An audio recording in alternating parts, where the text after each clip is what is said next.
Swaraj, the first conquest, fixing up Torna. When you visit forts now, they are empty. But during Shivaji's time, they would be buzzing with activity. There would be various small factories there to make weapons, sharpen them, and make them strong. Horses and elephants would be kept on the fort.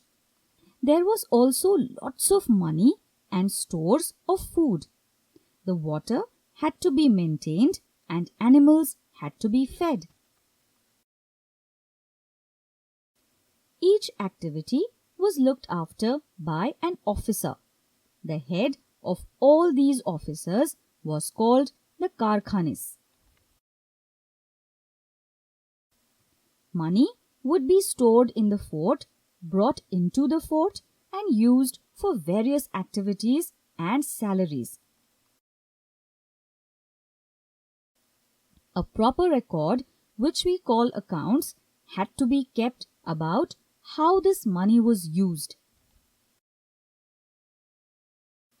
The person who kept all these records was called the subnis, and the person who was the main person, who was the boss of all the people in the fort, was the killedar. A killedar was the head of all activities in the fort. It was a very important post. It is like being the commissioner. You had to look over all the activities. Shivaji gave jobs to people of different castes to look after different activities of Torna fort. The killedar was a Maratha because they are warriors. The subnis or the accountant was a Brahmin. The Karkhanis or head of administration of the fort was a Prabhu. There were Mavras, Koris, Ramoshis and Mahars who would take care of other activities in the fort. The Mavras, Koris, Ramoshis and Mahars were all people from lower castes and were not treated well in society. But Shivaji had decided that in Swaraj there would not be any such difference between the people. So he gave jobs to people from all castes and communities, and the work of the fort began.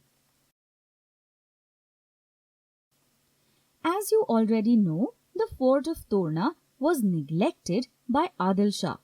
So Shivaji's officers started working to repair the fort. As they started digging, they found 4 pots filled with gold coins.